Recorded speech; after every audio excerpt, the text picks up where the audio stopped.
Hello guys, welcome to my channel blogger with বাবাইতে তোমাদের সবাইকে জানাচ্ছি স্বাগত। তো আজকে এসেছি একটা খুবই সুন্দর মন্দির, যেটা হচ্ছে হাটগোবিন্দপুর বড় মায়ের মন্দিরে। তো বড় মায়ের মন্দির সম্পর্কে আগে আমি একটা ভিডিও ছেড়েছি আমার চ্যানেলে। ওইখানে তোমাদের বলেছিলাম, জানি না মনে আছে নাকি, যে ওইখানে বলেছিলাম যে নিত্য পুজো হয় না। তো ওই পুজোটা, ওই বড় মায়ের পুজোটা কোথায় হয় সেই উদ্দেশ্যে তোমাদের আজকে এই ভিডিওটা, পুরো ভিডিওটা দেখাবো। আশা করি ভালো লাগবে, আমার সাথে থেকো, একটু আশীর্বাদ করে।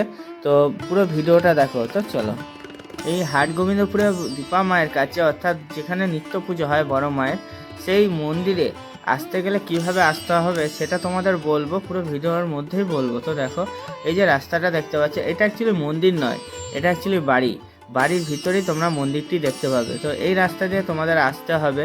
উল্টো দিকেও একটা রাস্তা আছে, তোমাদের দেখাচ্ছি, দেখো এই যে এই রাস্তাটা দিয়েও তোমরা আসতে পারো। তো এই রাস্তায় আসতে গেলে তোমাদের হাটগোবিন্দপুর বাজারে যে কোনো কাউকে জিজ্ঞেস করলেই বলে দেবে। তোমরা বলবে দীপা মায়ের বাড়ি বা বড় মায়ের বাড়ি যাব, ওরাই বলে দেবে। বন্ধুরা, আমার পিছনে দেখতে পাচ্ছ একজন শুয়ে আছেন, উনি হচ্ছে দীপা মা, ওনার ভর পড়েছে। তো পুরো মায়ের পুজোটাই তোমাদের সবাইকে দেখাবো। তো দেখো, এই যে বন্ধুরা তোমরা দেখতে পাচ্ছ মা পুজো করছেন। তো এই যে দিনে তোমরা ভিডিওটা দেখছো, এই দিনটা হচ্ছে শনিবার, অর্থাৎ মা কিন্তু মঙ্গলবার আর শনিবার ভরে পড়েন। তোমরা যারা আসতে চাও, মায়ের দর্শন পেতে চাও, যে কোনো দিনে তোমরা আসতে পারো, কিন্তু ভোরের সময় আসলে তোমাদের মঙ্গলবার অথবা শনিবার 12টার মধ্যে তোমাদের কিন্তু এইখানে উপস্থিত থাকতে হবে। তো সামনে দেখতে পাচ্ছ তিনখানা ঘট আছে, তিনখানা ঘট কিন্তু বিভিন্ন রকমের ঠাকুরের আছে।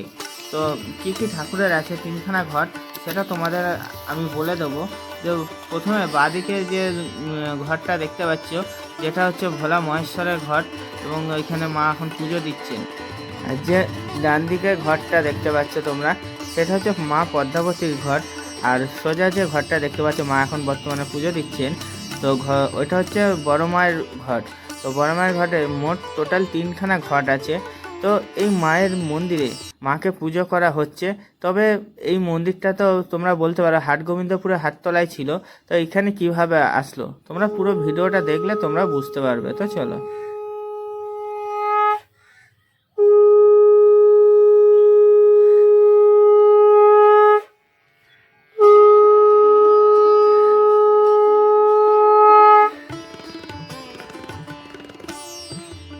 বন্ধুরা, আজকের শনিবার, অর্থাৎ শনিবারের ভিডিওতে তোমরা দেখতে পাচ্ছ এইরকমভাবে মা পুজো করছে।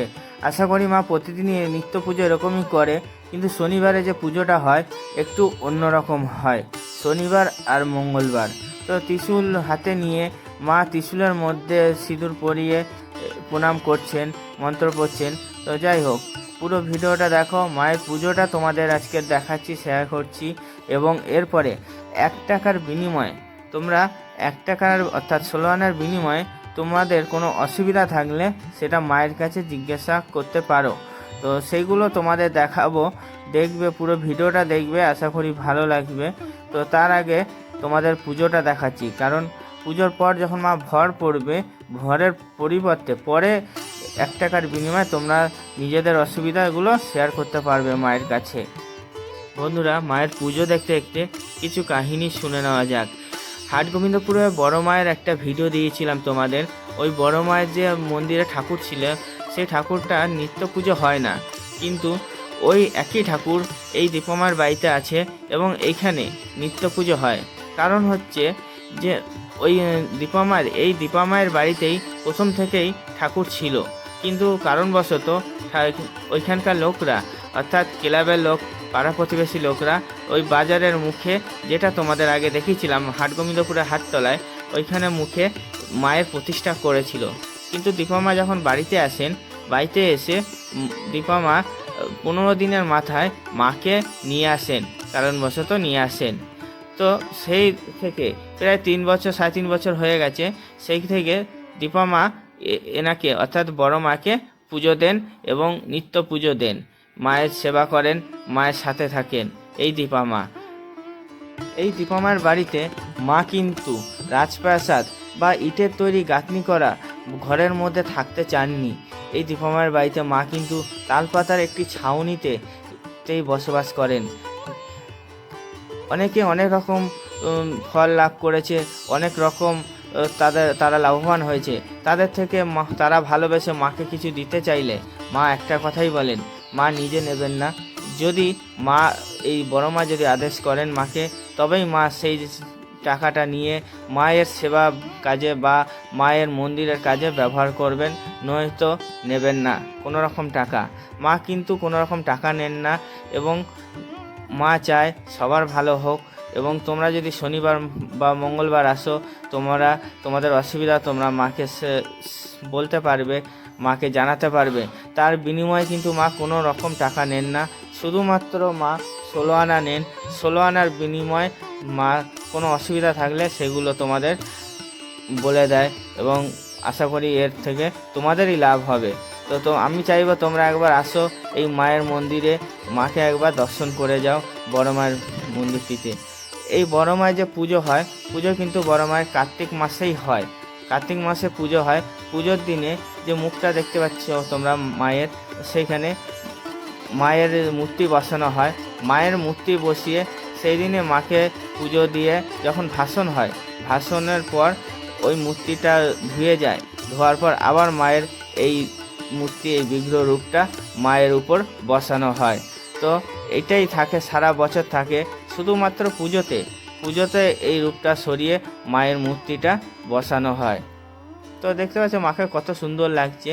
তো তোমাদের আরও কিছু দেখাবো, তোমরা জাস্ট আমার সাথে থাকো একটু ভালোবাসা দিয়ে এবং মায়ের দর্শন করো, মায়ের বিগ্রহ রূপে দর্শন করো। আর মায়ের যে এই ভক্ত, এই সেবা যিনি করছেন দীপা মায়ের কিছু কথা শোনো। এই দীপা মা কিন্তু অলরেডি এখন বর্তমান অবস্থাতে ভরে পড়ে আছেন, মায়ের গায়ে কেউ টাচ করতে পারবে না এবং মা পুরোটাই ঠাকুরের নিয়ন্ত্রণে আছেন। তো দেখো সামনে দেখতে পাচ্ছ এইখানে টাকা রাখতে হয়, 16 আনা রাখতে হয়। তো চলো শোনা যাক এই ভক্তের কি অসুবিধা। এরকম অনেক ভক্ত এসেছে, তোমাদের দেখাবো। তো চলো শোনা যাক।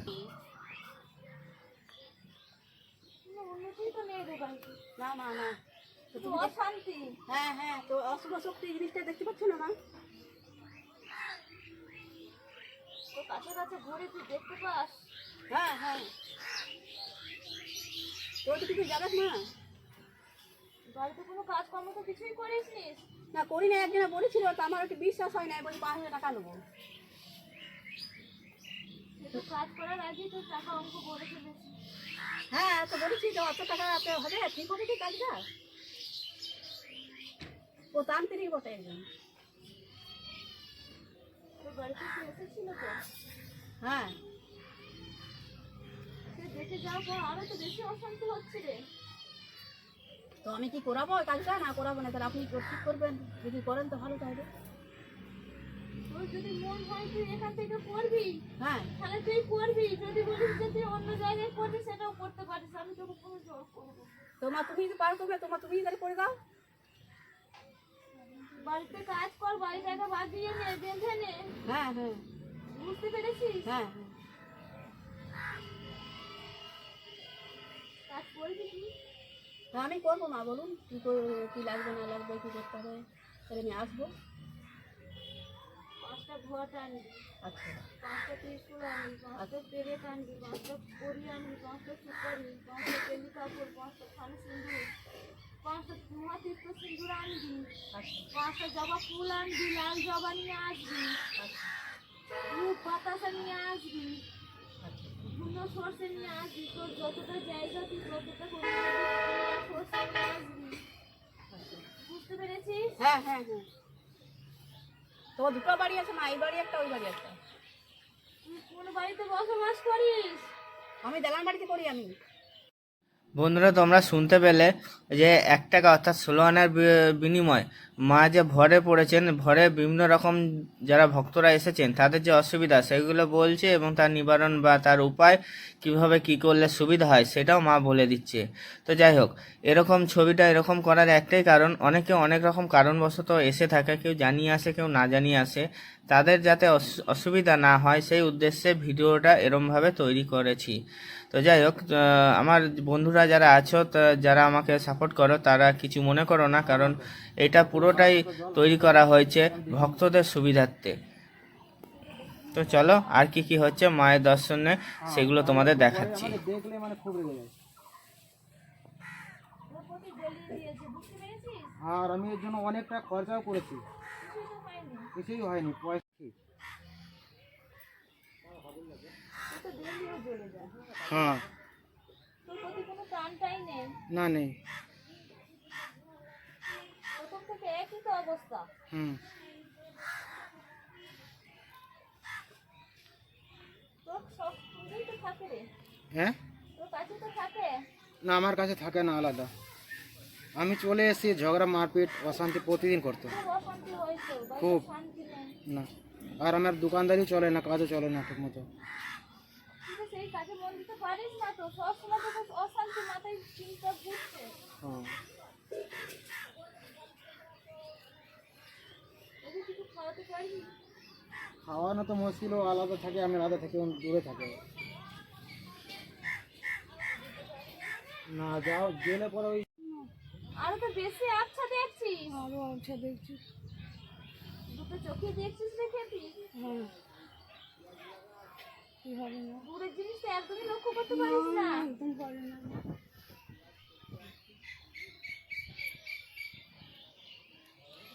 কি করবো মা, আমি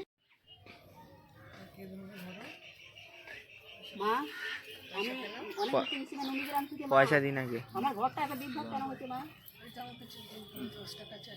হ্যাঁ,